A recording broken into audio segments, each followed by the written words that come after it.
A new law went into effect on January 1st called the No Surprises Act.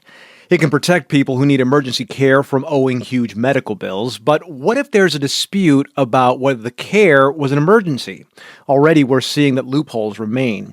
Dr. Elizabeth Rosenthal is editor-in-chief of our partner Kaiser Health News, and she's here to talk about this case and the new law. Doctor, welcome. Good to be here. All right, so who are we meeting today for our February Bill of the Month? Today we're hearing from Sugar and Greg Bull, a young couple from Southern California. And they faced a bill over $80,000 after their twins were born. $80,000. All right, let's hear from reporter Stephanie O'Neill. She talked with Mom Sugar, and let's listen to her report, and then we'll discuss it. Sugar and Greg Bull of Huntington Beach, California, logged 8 years of marriage before becoming parents in April of 2020. We always planned on having kids. We're both from really big families. I'm one of 8 and he's one of 6. But due to health issues, Sugar says, they needed to work with a surrogate, in this case technically known as a gestational carrier. Doctors implanted 2 of the couple's own biological embryos into the surrogate's womb. The 2 strongest ones were a boy and a girl. So we chose to put 2 in because surrogacy is really expensive. And it's a lot less expensive to have 2 kids at once, and we wanted to have 2. Sugar says she and Greg got to watch on an ultrasound screen as the doctors successfully implanted their babies-to-be. The pregnancy was smooth sailing up until 33 weeks. That's when the surrogate, who lived 2 states away in Utah, began experiencing high blood pressure and other symptoms of a serious pregnancy complication called preeclampsia. And then at 34 weeks and 2 days, we were going to bed. It was midnight. And then she called us and was like, okay, it's happening. The babies are coming tomorrow. So we got out of bed and got in the car and started driving through the night. And they arrived in Utah in time for the premature birth. The tiny twins needed oxygen and feeding tubes. Their son, Redford, required 11 days in the NICU. Daughter Scarlett, 16 days. They were healthy, but they weren't fully gestated, basically.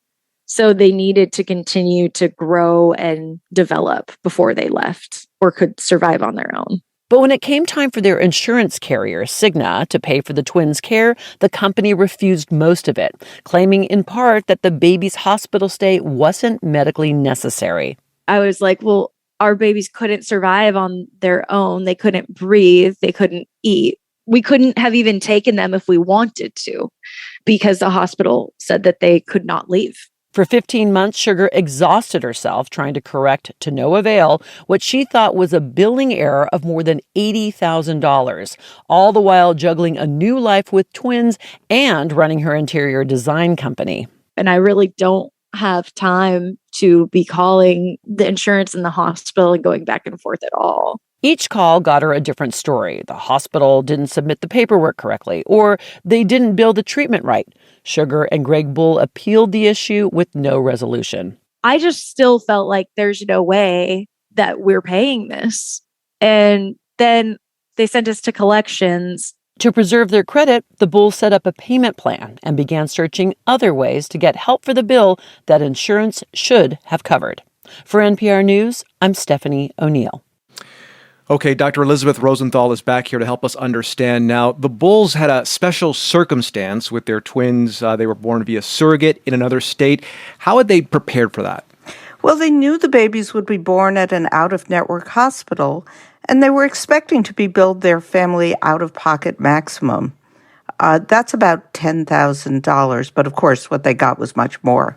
Yeah, instead they got bills for more than $80,000. So what explanations did they get from the hospital and the insurer? And what ultimately happened with their bill? Well, the insurer blamed the hospital for not providing enough information to show that the births were an emergency and the NICU stay. And the hospital says it did nothing wrong. The Bulls eventually started working with a third-party investigator, and they ultimately paid that company $8,000 to settle the bill instead of setting up a kind of long-term payment plan on a bill that they never should have owed. Now, this all happened in 2020 before the No Surprises Act was in effect. How does this relate to the new law? I mean, would it have spared them all this red tape? Well, that's why we wanted to bring you this story. The law does offer significant protections, and that's great, but there are still caveats. If a hospital or an insurer says this wasn't an emergency, the law doesn't necessarily apply. It's a loophole people need to watch out for, and we expect we're going to hear others too. So what can patients do? Well, you still need to be on guard. You might have to do the legwork and provide the documentation that the care was, in fact, an emergency. It's not about your perception. What matters is what's written in the chart. So make sure you ask your doctors to use that word, emergency, and provide the evidence. All right, that's good advice. Dr. Elizabeth Rosenthal of Kaiser Health News, thanks a lot for being here. Thank you for having me, and we'll be watching for other loopholes in the law this year.